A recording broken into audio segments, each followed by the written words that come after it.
U Infozoni na radiju smo Katarina Pejović i Dario Harjaček, sa mnom su u studiju. Želim vam dobra večer i dobrodošlicu u Infozonu na radiju. Predstavite malo projekt. Belmondo Miliša, ravnatelj kazališta GKM, nas je pozvao, mene i Katarinu, da radimo projekt vezan uz temu nasilja u maloljetničkim vezama i to je jedan autorski projekt. I mi smo sada tu već 2 mjeseca, radimo sa polaznicima studija Gradskog kazališta mladih i ansamblom Gradskog kazališta mladih i približavamo se polako premijeri. Još je 7 dana i eto nas, tu smo. Još 7 dana bliži se, vjerujem da prije koliko mjesec i po 2 nije se tako činilo blizu. Nema kakvi. Nije bilo ničega, bili smo potpuno prazna ploča. Da, ali to je uvijek tako kada se događaju neki intenzivni procesi sa vremenom. Jako je to čudno. S jedne strane izgleda kao da je minulo u trenu, a s druge strane se čini kao da smo došli ovdje pre godinu dana. Ali to je fantastična stvar. Mislim, vrijeme je magična kategorija. Mi nemamo čulo za vrijeme uopće. Mi ne poznajemo šta je to zapravo vrijeme. Mi ga samo doživljavamo i kako ga doživljavamo tako i teče. Tako da na neki način smo imali svo vrijeme ovog svijeta, a s druge strane, to kažemo, minulo strahovito brzo. I rekli ste da ste došli vas dvoje u Split donekle kao tabula rasa, autorski projekt je tu, a opet bili ste potpuno otvoreni prema svim novim idejama i svim stvarima koje će doći. Tokom, što se onda dogodilo, kakav je to bio izazov i od strane mladih? Mislim da nam je ključna bila zapravo metodologija rada. Imam osjećaj da smo izabrali zaista neki pravi put. Odlučili smo dakle doći sa naravno jednim određenim korpusom znanja, ali nismo se zatrpavali nekim vanjskim informacijama koje su, kako da kažem, već neutralizirane na određeni način i koje onda čine da ta tema izgubi u stvari neko svoje meso, neku svoju živost. A to je tema koja nije tema, to je ono što je tkivo naše svakodnevice. To je jednostavno tu između nas svih, a onda naravno kad mi to počnemo promatrati, onda to dobije tako neku poziciju za koju ljudi kažu, ma dobro, ok, znamo, mislim, to treba, naravno ne treba biti nasilan i nasilje nije cool i sve ostalo, ali nekako onda skliznu mimo toga, jer zapravo ne znaju što bi radili sa tim. A između ostalog je to i zato što je nasilje stvarno jedan od arhetipskih elemenata nas kao ljudske vrste. Mislim, i ne samo nas, mislim, nego općenito cijelog živog svijeta koji nas okružuje. Tako da mi nismo u startu htjeli uopće ići na tu varijantu da ćemo mi dati neke odgovore. To prosto ne postoji.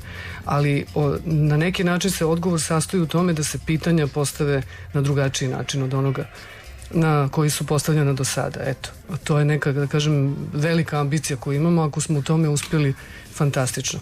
A odabir da zapravo naš osnovni izvor informacija budu ljudi s kojima ćemo raditi, mislim da je bio apsolutno točan, bez ikakve greške. Mi smo čak u početku mislili, ok, ako budemo samo birali od polaznika studija dramskog, možda je to ipak nekako sužen izbor. To su ipak klinci koji su se odlučili već za neku određenu smjer, neki afinitet imaju koji ih čini drugačijima od ostalih. Pa smo čak jedno vrijeme razmišljali o tome da bi možda uključili i pitomce ovih domova za delikvente i tako dalje. Međutim, onda se ispostavilo da zapravo tih 7 mladih ljudi koje smo odabrali na audiciji od polaznika dramskog studija GKM-a predstavljaju čitav jedan univerzum i da na neki način pokrivaju u stvari sve ono što bi mogao Split kao univerzum u ovom trenutku ponuditi. Ja mislim ne samo Split. I stvar je u tome da zapravo kada se traži nešto što je jako specifično, onda se tek može ići ka tome da to bude i potpuno univerzalno. Vi ste im dali otvorene ruke, dali ste im palice na neki način i priliku da se izraze, da kažu svoje ideje i da vama na kraju krajeva na neki način predstave Split. I kako sad iz te perspektive, kako ih doživljavate, jesu li oni imali neke strahove? Oni su imali puno manje strahove od onoga što smo mi mislili da bi oni mogli imati. Vrlo brzo, nakon nekoliko dana, oni su svi redom izgovorili rečenicu, ali mi nikada ni sa kim na ovaj način ne razgovaramo. I znači to je neka naša polazišna točka bila otvoriti neki dijalog u kojem ljudi zaista mogu biti iskreni, gdje mogu zaista reći stvari koje misle. Znači mi se vrlo često mi odrasli pod navodnicima obasipamo nekim predrasudama prema mladim ljudima. Da su u nekoj fazi... mi ih u stvari etiketiramo. Vrlo često ih etiketiramo i to etiketiramo na način da su oni u nekoj prelaznoj fazi, da oni zapravo ne znaju što žele, da je njihov pogled na život ograničen na njih same, znači oni da se isključi da su vrlo egocentrični i slično. Međutim, to nije tako. Jednostavno se radi o tome da oni imaju jednu senzibilnost koja je strahovito interesantna. Mi smo zapravo na temelju toga krenuli zapravo razmišljati na koji način, znači, njihova individualnost može biti u nekom raskoraku sa onim što oni misle da moraju biti kao mladi ljudi. Mi smo na kraju, kad se cijeli proces privodio nekoj konačnoj fazi, dobili od njih doslovno priču na način kao da postoji jedan paralelni svemir u kojem smo svi mi zajedno i kojem mi svi točno znamo šta se događa u odnosima između tih ljudi. I to je predivno, jer to je nešto što i za nas koji imamo jako puno iskustva kazališnog nije neka stvar koja nam se često događa, nego nam se događa zapravo jako rijetko, ako i ikad. I za nas je to zapravo meni je to jedna potpuno nova stranica teatarski i mislim da ću iskustva koje sam ovdje nekako stekao prenositi dalje u rad na svakoj sljedećoj predstavi. Dakle, ono što smo izdestilirali kroz ovih mjeseci i pol tog rada, vrlo intenzivnog, koji je bio strukturiran kao cijeli niz nekih vježbi, nekih improvizacija iz kojih su proizašle te priče, odnosno likovi, onda odnosi i onda priča sama, je zapravo sada formiran kao neki rašomon. Dakle, jedna priča promatrana iz različitih kutova, jedan naizgled običan dan, dakle, otprilike dan i pol, 36 sati, negdje približno koliko traje vrijeme događanja naše predstave, i kako je tih 12 likova koji se nalaze u toj priči i međusobno su isprepleteni, njihovi životi su isprepleteni na razne načine, kako oni vide u stvari tih 36 sati, taj jedan naizgled obični vikend koji je doveo do nekih krajnje dramatičnih, pa čak i tragičnih konsekvenci. Dakle, to je, kažem, priča naše Dice. Predstava se zove Dica i taj naslov nekako vremenom je sve točnije i točnije, jer smo definitivno isto shvatili da se odnosi ne samo na one koji se smatraju mladima, nego na sve nas zapravo. 12 likova, 12 suradnika, 7 srednjoškolaca, polaznika dramskog studija GKM-a i 5 glumaca iz ansambla GKM-a. Ja ću ih sad pobrojati, ću pokušati to napraviti. Dakle, Maja Šitum, Andrija Nazlić, Marin Maretić, Mateja Marasović, Karla Matošić, Tina Baričević i Duja Baričić, i glumci Nada Kovačević, Ivo Perkušić, Vanda Boban, Mija Vladović i Bojan Brajčić. Velika ekipa, ne tako velika scena GKM-a, ali ja mislim u jednoj fantastičnoj dinamici su se susreli i jedni drugi s tim. Premijera predstave, ja ću sad sve izrecitirati. Ajde. Kompletno sad, niko me ništa ne pita, ja sam ovdje.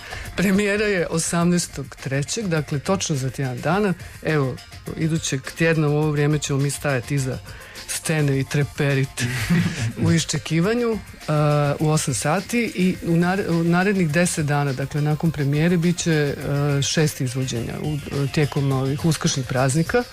3 su u slobodnoj prodaji, 3 su za škole već dogovoreni, ali evo, ja se stvarno nadam da ćete doći gledati, jer je apsolutno i za mlade i za starije i za one koji se žele baviti time i za one koji se ne žele baviti time. Naći ćete nešto u predstavi. Zanima me, eto, suradnja ta upravo i sa Infozonom i Gradskim kazalištem mladih. Koliko je za vas negdje, vam se čini kao neko možda dobro rješenje pristupa zapravo i mladima i raznim problemima, poteškoćama, izazovima, problematici? Vidite li vi da je to nekako možda jedan dobar način, sustavan? Meni je zapravo veliko otkriće sam princip rada u kojem kazalište u kombinaciji sa nevladinim organizacijama stvara neku priču koja dobiva jedan širi društveni kontekst. Mislim da je to negdje neka priča koja bi se trebala sve više i više u teatru pojavljivati. Prvenstveno zato jer mislim da je evo naše neko iskustvo da nevladine organizacije rade jedan junački posao i da u ovom trenutku im je zapravo i sve teže i teže i da zapravo rade veliko dobro ovom svijetu i ovom društvu i da zapravo negdje osluškujući teme koje oni pokreću možemo zapravo stvoriti jednu lavinu koja će progovarati o temama o kojima se jako malo priča i za koje ne postoji medijski prostor. Ljudi nekako teatar doživljavaju kao neki medij prošlosti, možda neki. Međutim, činjenica je da je prošle godine 2 milijuna Hrvata bilo u kazalištu, to jest građana Republike Hrvatske, što se možda može mjeriti sa tim koliko je ljudi bilo na stadionima nogometnim. Tako da ono što mi govorimo na neki način ipak dopire do ljudi. Mi smo zapravo ovdje bili u jednoj situaciji gdje je ta suradnja zaista bila prekrasna i sada već tjedan dana prije premijere mi nekako vidimo rezultate svog rada, što se obično ne vidi, jer znači sa predstavom je stvar uvijek da predstava može proći genijalno, može i propast.